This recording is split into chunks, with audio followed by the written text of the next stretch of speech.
Senhor no livro dos Salmos, capítulo 37. Tenho aproveitado a oportunidade,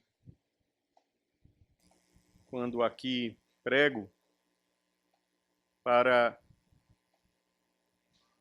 compartilhar com os irmãos aquilo que temos exposto lá na congregação de Barra do Pojuca. Vamos abrir no Salmo 37 e nós leremos o versículo 3. Salmo 37, versículo 3. Diz assim: Confia no Senhor e faze o bem. Habita na terra e alimenta-te da verdade. Até aqui. Nós vamos orar e pedir ao Senhor da sua misericórdia e a sua graça. Senhor Deus, soberano e eterno Pai que está nos céus, na tua presença, Senhor, nos achegamos e suplicamos a tua graça, a tua infinita graça, para que possamos, diante da tua palavra, anunciar o teu evangelho. Ó Senhor, nós não temos qualquer condição de estar diante da tua palavra, quanto mais de compreendê-la, de entendê-la. Mas o Senhor, por tua graça, nos concede esta bênção mediante Cristo Jesus, teu Filho amado, nosso Salvador. E é por meio dele que nós também confessamos os nossos pecados e transgressões. Confessamos, ó Deus, que temos feito o que é mal perante os teus olhos. E desejamos, Senhor, muitíssimo, que o Senhor nos transforme, que o Senhor nos perdoe pelo sangue precioso de Cristo Jesus e coloque em nós um coração novo. Coração, ó Deus, que odeie mais o pecado e ame mais a tua palavra, a tua lei, os teus mandamentos. Pedimos, Senhor, que o Senhor assim nos abençoe, em nome do Senhor Jesus Cristo. Amém. Meus irmãos,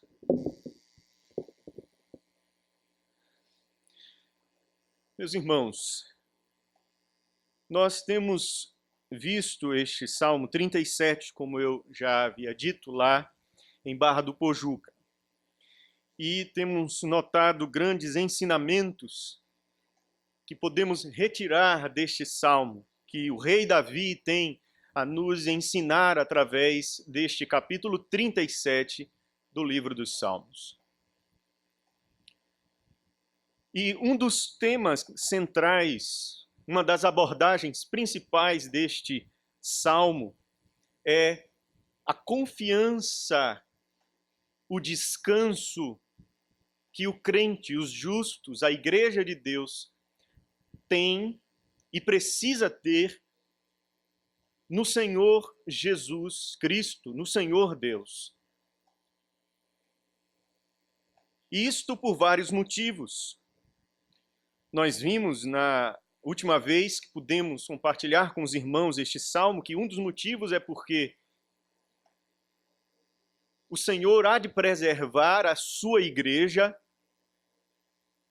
de maneira que os ímpios terão no dia do juízo final o seu castigo eterno e herdarão a punição eterna.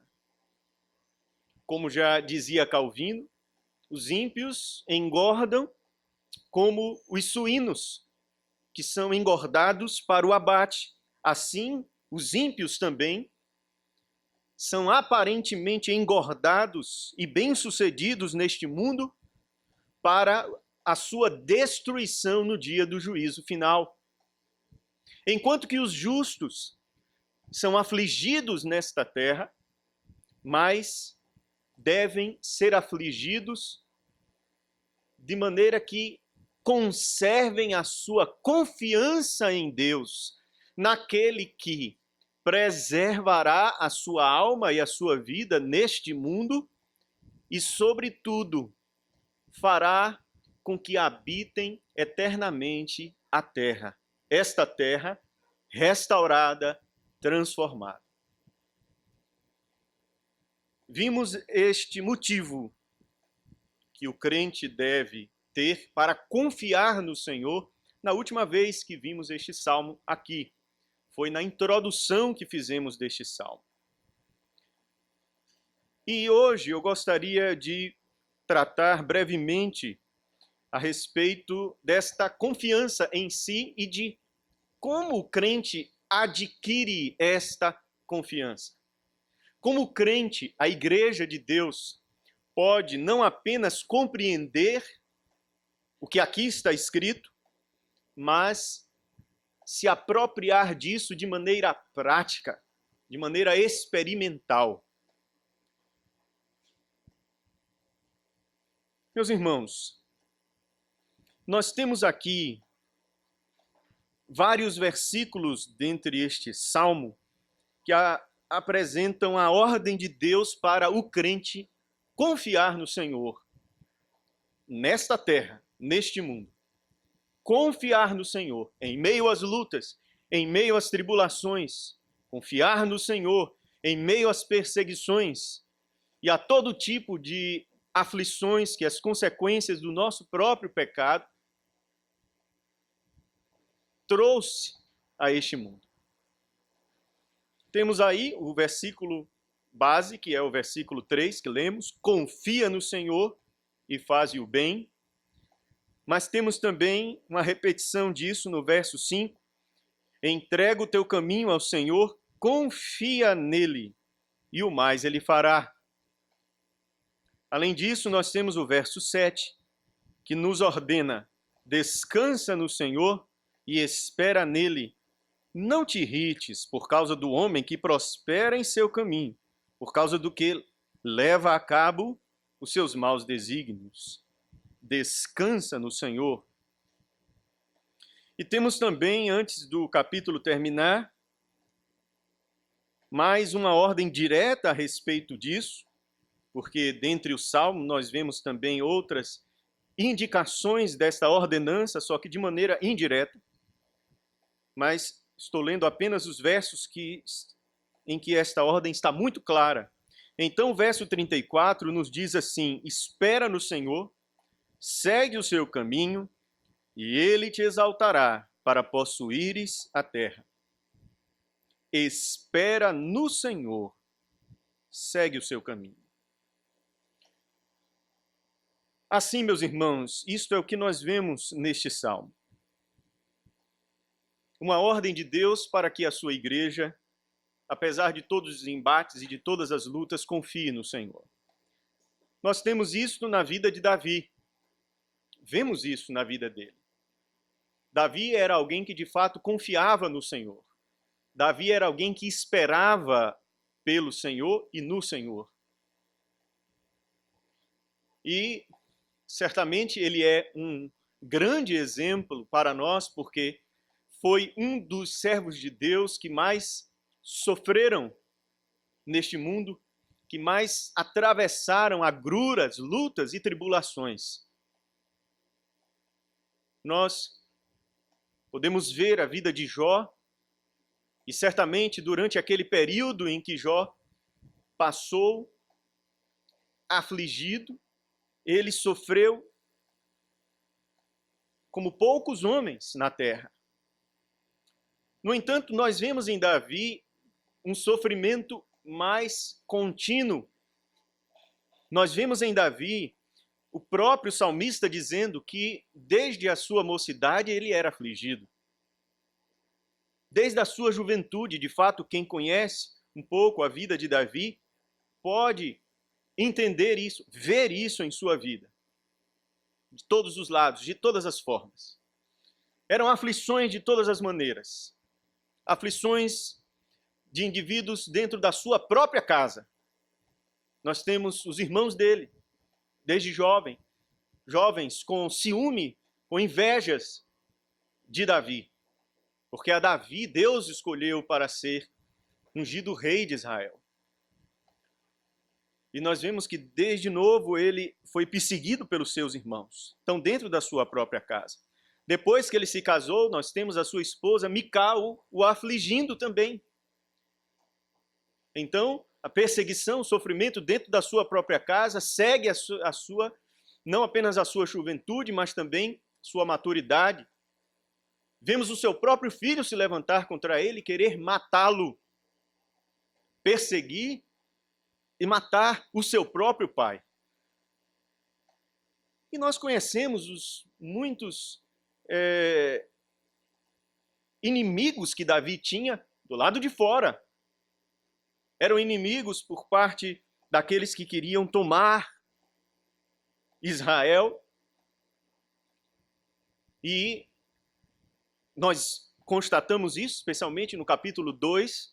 Nós vemos ali a revolta daqueles povos que de maneira alguma queriam se submeter ao jugo de Israel sobre a vida deles. E eles estavam revoltados. Todos aqueles conspiravam contra Davi, se reuniam, príncipes de outros reinos, de outros povos, para guerrear e afligir então a Davi, através dessas guerras, desses embates. Mas nós vemos também em Davi temores por dentro. Como o apóstolo Paulo fala mais adiante lá no Novo Testamento, nós vemos que Davi era alguém propenso à tristeza. Alguns teólogos concluem que ele tinha depressão, era um homem depressivo. Nós podemos notar isso em alguns salmos, na verdade em muitos salmos, em que Davi se derrama perante o Senhor, em que ele fala que muitas vezes o momento em que ele deitava a cabeça no leito era para chorar, e às vezes a noite toda. Davi aqui expressa aquilo que brotava do seu coração, muitas vezes em tristeza e abatimento profundo, a ponto dos seus ossos sentirem um sofrimento emocional, não físico, mas emocional que ele estava atravessando.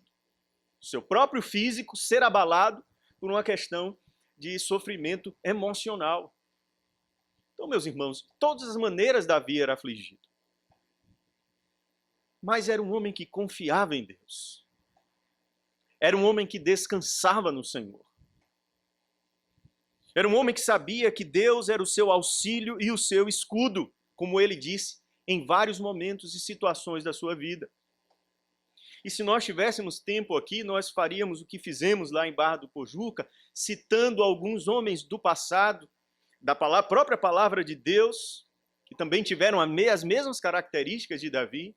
Depois, os nossos pais na fé, os nossos irmãos reformadores, melhor dizendo, os nossos irmãos puritanos, o quanto sofreram, mesmo assim, continuaram a confiar no Senhor. Continuaram com um coração inabalável. A verdade é, meus irmãos, que nós vivemos um período que não temos esta mesma confiança. E aqui, meus irmãos, chego aonde eu queria. A aplicação deste verso é para mostrar que nós hoje não temos a mesma confiança que os homens do passado, os homens de Deus no passado tiveram no Senhor. O que nós vemos hoje, infelizmente, são homens fracos na fé. São homens, e eu falo homens no sentido geral da palavra, homens e mulheres, que são débeis na fé. Nós vivemos uma geração evangélica frouxa, uma geração completamente suscetível às lutas e aos embates deste mundo. O que nós vemos, meus irmãos, é diante dos nossos olhos uma igreja em todo o tempo, em todos os lugares, que se apresenta de maneira frouxa para com as lutas deste mundo. Uma igreja covarde. E, de fato, não há outra palavra para descrevermos a nós mesmos. Isto é o que vemos.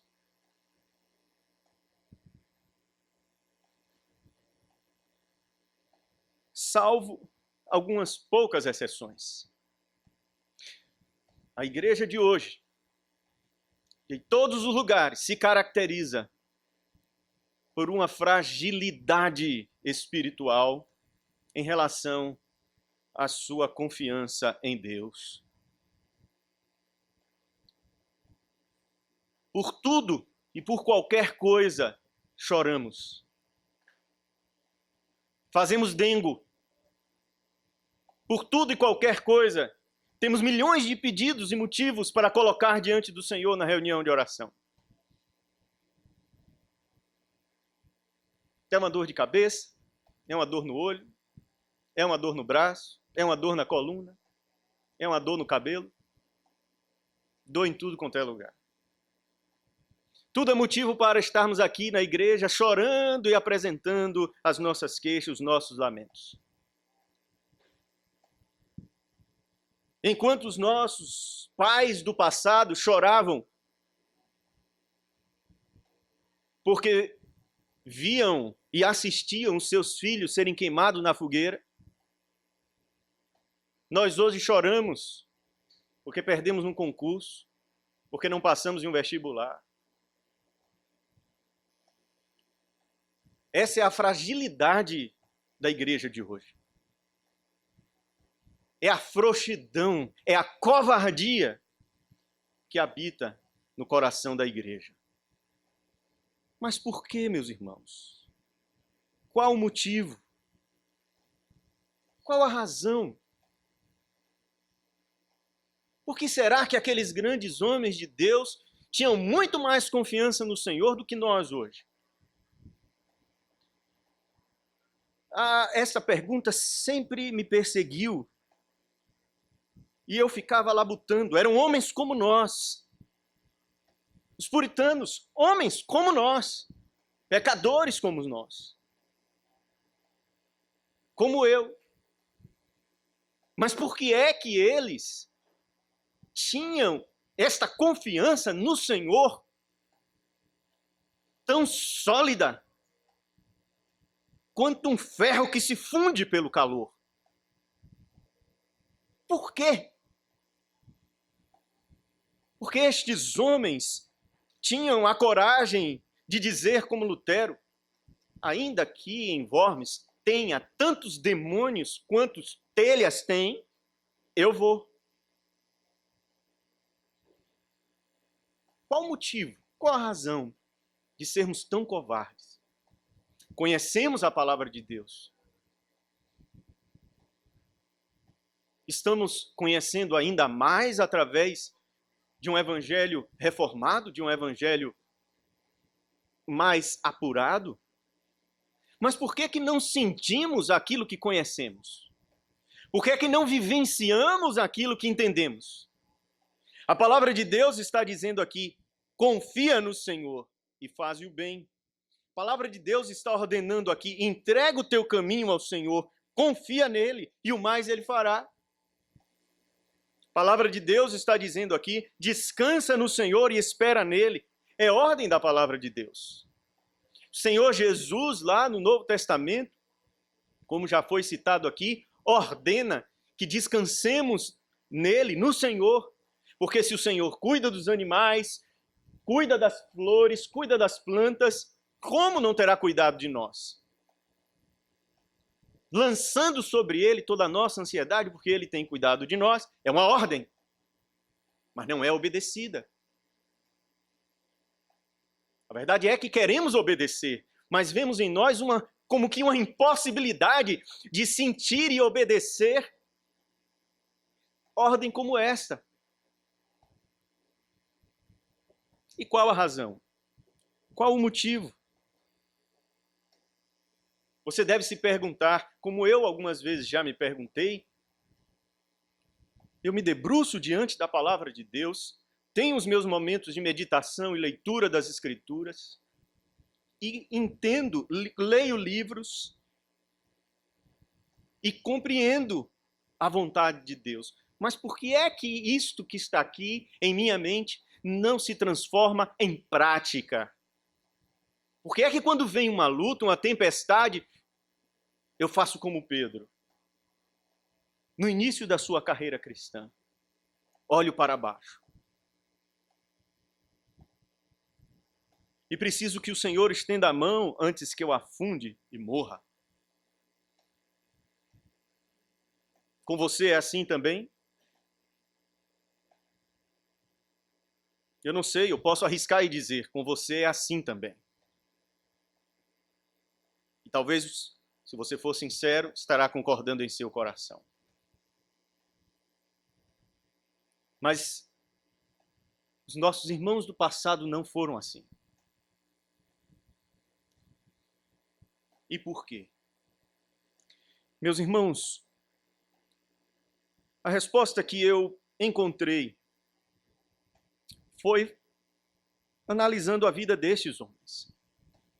Analisando a vida de Davi. Analisando a vida de Abraão, de Isaac, de Jacó. A vida do apóstolo Paulo. E o que eu pude notar e descobrir é que estes homens tinham uma comunhão com Deus que nós não temos. A diferença toda está aí. Eu digo a você, você pode passar boa parte do tempo da sua vida, do seu dia, aprendendo teologia. Se você não tiver uma boa comunhão com Deus, nada do que está na sua mente será plenamente concretizado em seu coração. Observe, meus irmãos, não estou aqui ensinando que pode existir um crente que tenha sido convertido na sua mente, no seu coração não, de maneira alguma. O que eu estou falando aqui é de graduação de fé. Graduação de fé.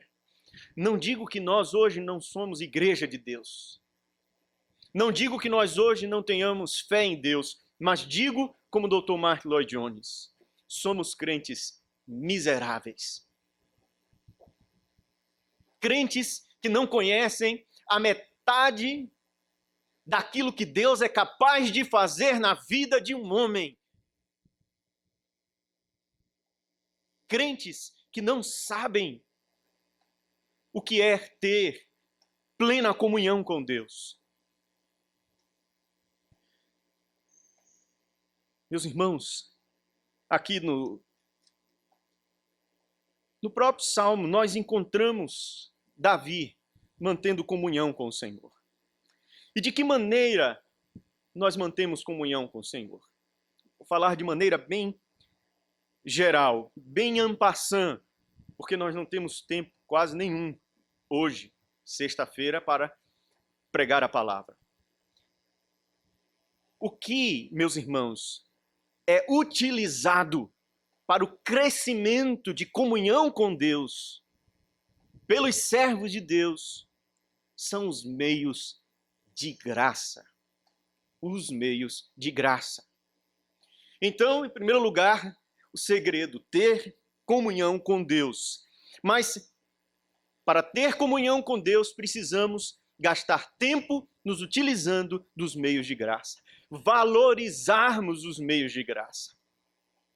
E é exatamente isso, meus irmãos, que vemos presente na vida destes homens e ausente na vida da igreja hoje.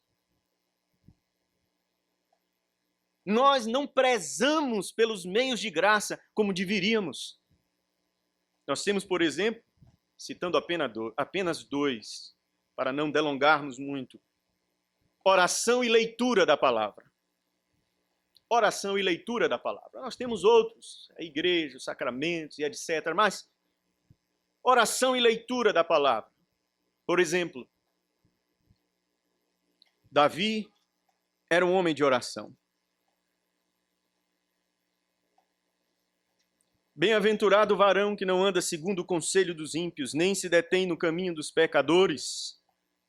Antes, o seu prazer está na lei do Senhor e na sua lei medita de dia e de noite. Este foi o ensinamento dele. Ainda no capítulo 5 do livro dos Salmos,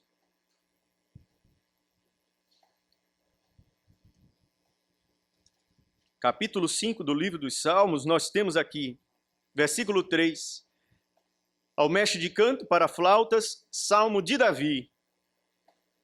Olha o que ele diz: de manhã, Senhor, ouves a minha voz. De manhã te apresento a minha oração e fico esperando.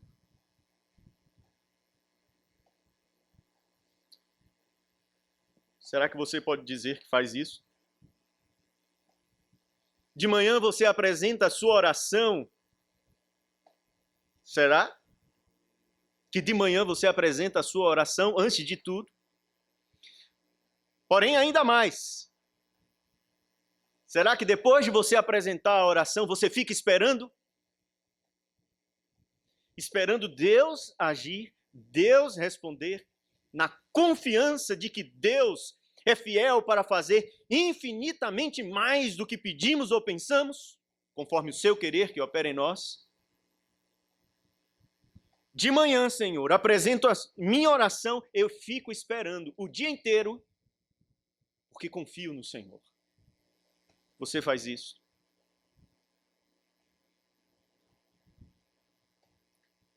Eu tenho muita coisa para fazer. É a desculpa pós-moderna. Moderna não, porque os nossos irmãos da época moderna não tinham essa desculpa. Essa é uma desculpa pós-moderna. Pós-moderna. Especialmente pós-moderna. Característica do pós-modernismo. Eu não tenho tempo. Eu tenho tanta coisa para fazer. E então, mais uma vez, o crente choraminga, eu não tenho tempo para orar, eu não tenho tempo para ler a Bíblia, eu não tenho tempo para nada. Lutero dizia, eu tenho muito mais coisa para fazer no dia de amanhã. Sabe o que eu vou fazer? Eu vou acordar muito mais cedo do que eu acordei ontem, para passar mais tempo em oração. Veja, meus irmãos. Vejamos o que somos nós hoje em comparação com estes servos do passado. E eu estou citando aqui um exemplo. Não tenho tempo para citar os outros irmãos puritanos. Que gastavam horas e horas orando e tinham tantas e tantas lutas para enfrentar no seu dia a dia, muito maiores do que a nossa. Nem se compara.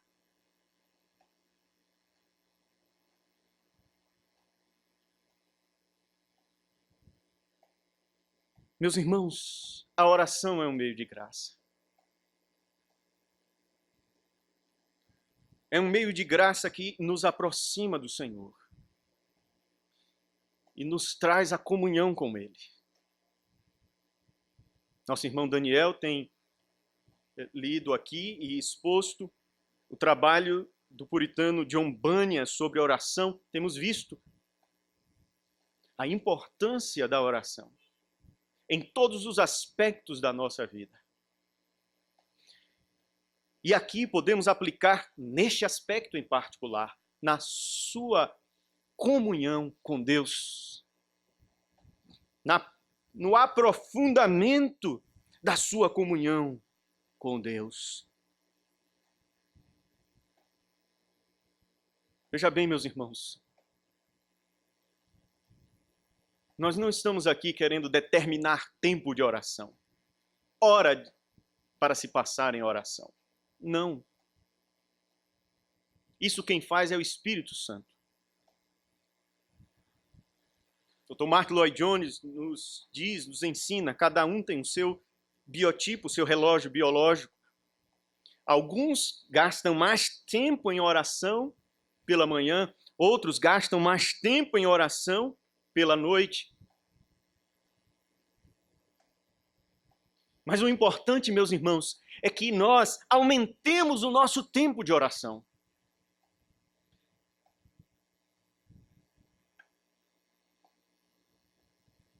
Aumentemos a nossa comunhão com Deus de joelhos. Qual é o filho que, em boa relação com seu pai, não deseja passar mais e mais tempo em conversa com ele? Quão estranho é um filho que quase diálogo não tem com seu próprio pai. Algo de errado existe. Não há uma boa relação com seu pai. Quanto mais íntima e aproximada é a sua relação com seu pai, mais tempo você deseja estar falando com ele, conversando com ele e passando mais tempo na presença dele. E nós devemos dar graças a Deus, porque apesar de muitas vezes termos lutas, em alguns casos, irmãos com seus pais, por conta das sequelas e consequências do pecado desta vida, nós não temos nenhum impedimento de nos achegarmos a Deus. Nenhum impedimento disso. Alguns psicólogos cristãos se levantam e tentam explicar o seguinte: ora, alguns cristãos têm dificuldade em se aproximar de Deus, em oração, em comunhão, por causa da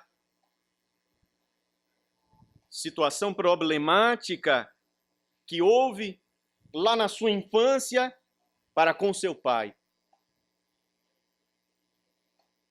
Meus irmãos, isto é conversa fiada. Isto é conversa fiada.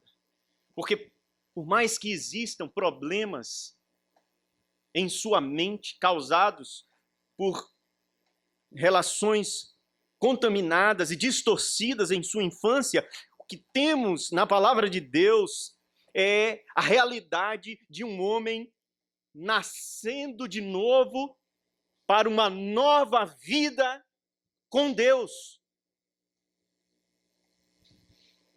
Deixando todo o seu passado para trás e olhando para Cristo e prosseguindo até Ele como alvo a ser alcançado. Deixando as coisas que para trás ficam. A cruz, meus irmãos, cura absolutamente tudo. Tudo. O sangue de Jesus é poderoso para curar absolutamente tudo.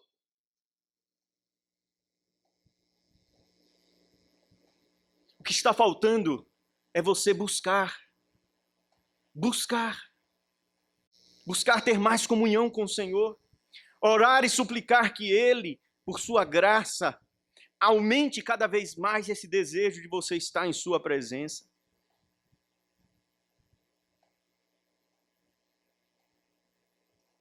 E quando isso acontecer, você verá que aquilo que antes estava amortecido há de ser restabelecido pelo Espírito Santo de Deus. Todas as feridas causadas por traumas do passado serão sanadas por este azeite do Espírito que é derramado sobre feridas. E elas são amolecidas e então cicatrizadas pelo poder da cruz.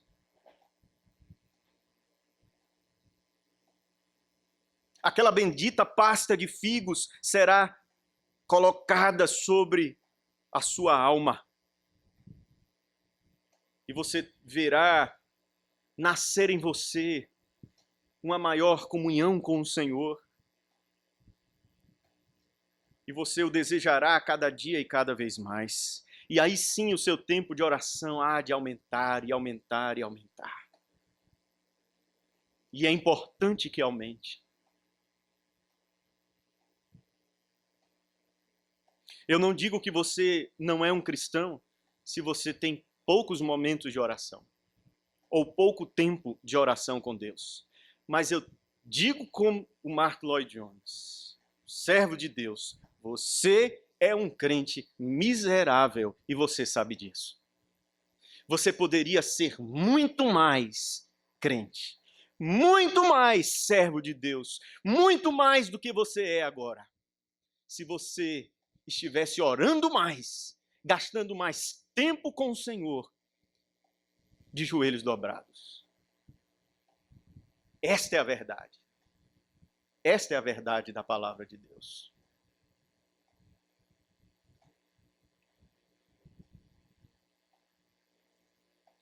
E por fim, meus irmãos, você pode obter e sentir esta confiança no Senhor, não apenas através deste meio de graça, mas aprofundando a sua comunhão com o Senhor através da leitura e meditação na palavra de Deus.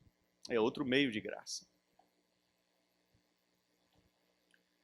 Mais uma vez, Davi amava a lei do Senhor, mesmo que ela ainda não estivesse completada, mesmo que o apóstolo João, lá na ilha de Patmos, não tivesse escrito os últimos versos.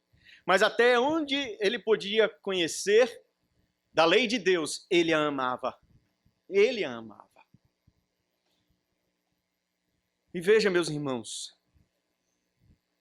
quão maiores motivos temos de amar a lei de Deus hoje, que está completa. Que narra não apenas a esperança da vinda de Cristo Jesus, mas a própria vinda de Cristo Jesus, a própria obra de Cristo Jesus, relatando os seus passos dados aqui neste mundo, o que ele fez, o que ele deixou de fazer, e a sua promessa de vinda gloriosa no dia do juízo. O cânon completo. É isso que nós temos diante de nós. Não apenas a promessa, mas ela mesma concretizada, firmada, registrada por completo, de forma tão completa que o Senhor Deus disse: até aí, João. Chega.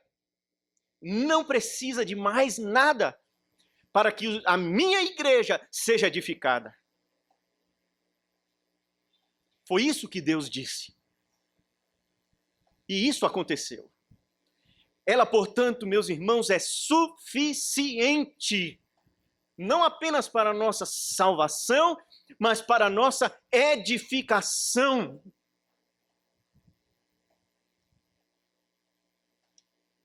Mas mesmo ainda incompleta, era alvo do amor e dos desejos do salmista. O Salmo 119, nós vemos um verso, dentre vários versos deste salmo, que nos falam sobre o apreço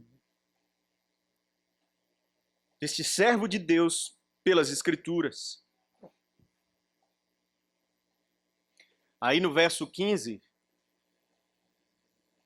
a partir do 14, mais me regozijo com o caminho dos teus testemunhos do que com todas as riquezas. Meditarei nos teus preceitos e as tuas veredas terei respeito.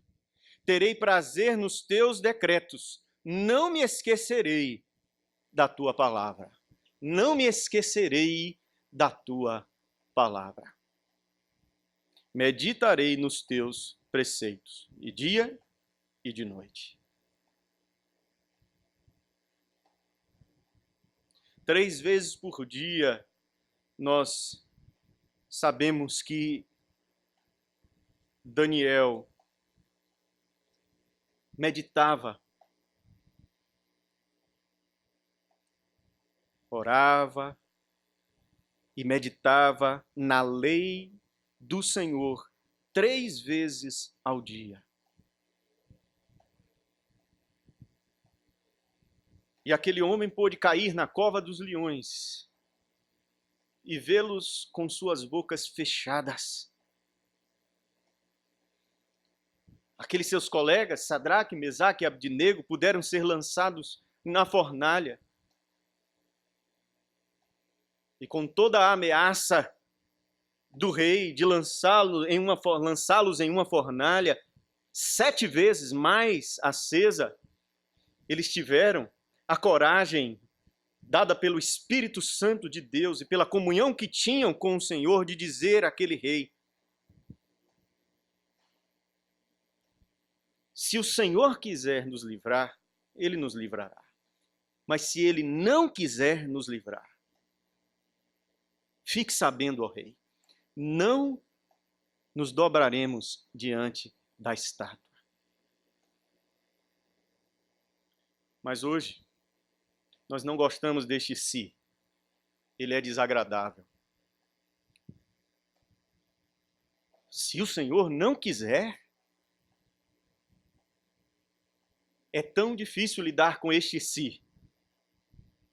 Principalmente se a nossa vida ou a vida de um nosso querido estiver em jogo, não é verdade? Nós não temos aquela fé. Muitas pessoas pensam hoje, em um mundo neopentecostal, em um mundo evangélico pós-moderno, que fé é dizer: não, meu pai, minha mãe, meu filho não vão morrer. Isso é que é fé. Estão doentes, essa doença, o médico já disse que é para a morte, mas eles não vão morrer. Isso é fé hoje. Mas isso não é a fé bíblica. Fé é descansar que Deus fará a sua vontade. Que Deus é poderoso para fazer o que Ele quiser fazer. E quem sabe, Ele não quer que o nosso parente morra.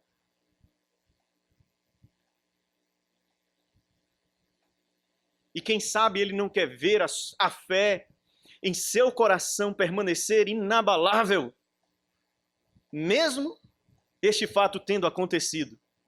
Como Ele viu e mostrou a Satanás pela boca de Jó, o seu servo, quando ouviu falar que todos os seus filhos haviam morrido de uma vez só, no mesmo dia. O Senhor deu, o Senhor tomou, louvado seja o nome do Senhor. Isto é fé. Mas hoje nós não queremos saber do si.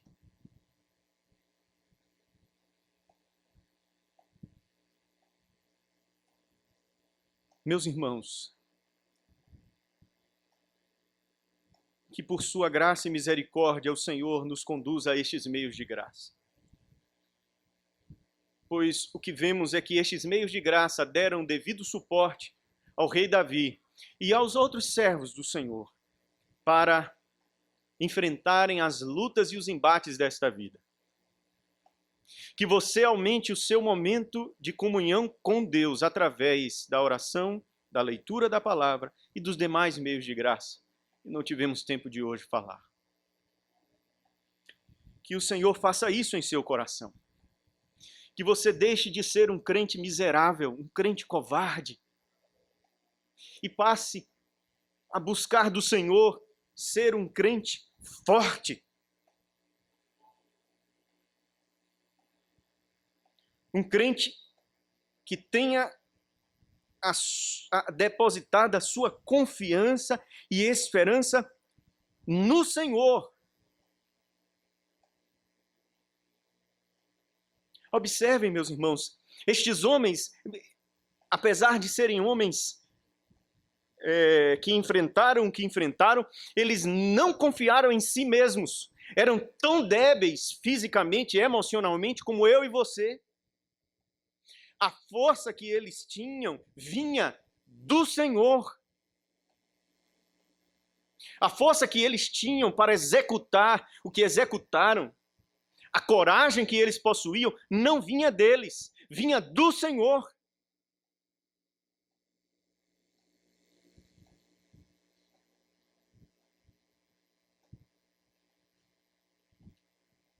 E eu vou dizer, eu tenho um certo receio de um determinado segmento que tem surgido, e alguns livros têm sido escritos sobre homens fortes. Homens fortes. Isso parece muito legal, muito jóia. Homens fortes. Acontece, meus irmãos, que nenhum homem é forte. Nenhum homem é forte. Enquanto não compreender que é completamente sustentado pelo Espírito Santo de Deus. Nós somos débeis, frágeis, fracos. Diminua o seu tempo de oração, diminua a sua leitura da palavra de Deus e veja o que acontece. Veja o que acontece com a sua vida.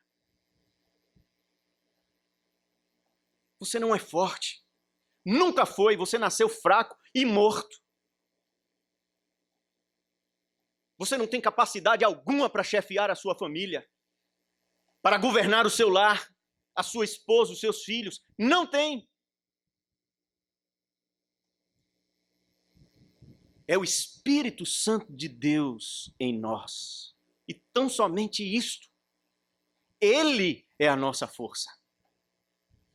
Deus é a minha força e a minha fortaleza, a minha cidadela. Eu sei disso. Quando eu vacilo nos meus momentos de leitura e meditação na palavra de Deus, o homem aparece. Cristo diminui e o homem aparece. O Espírito Santo, a lâmpada diminui e o homem aparece. Fraco, miserável, débil. Não existe homem forte. Existe um Cristo forte, um Espírito forte, um Deus forte, habitando em você. Pela misericórdia do Senhor e pela sua graça, você passe mais tempo com o Senhor, em oração e leitura da palavra. E tenha certeza de que aquilo que estava como labareda, como apenas brasas vivas, se tornarão labaredas de fogo. Labaredas de fogo. E você será cheio do Espírito Santo de Deus. E você poderá dizer como o apóstolo Paulo, Cristo vive em mim. Não eu, mas Cristo vive em mim. E o Senhor nos abençoe. Ele aumente a nossa fé, a nossa confiança nele, através destes meios de graça tão benditos, através da sua comunhão conosco. Por amor do seu nome. Amém.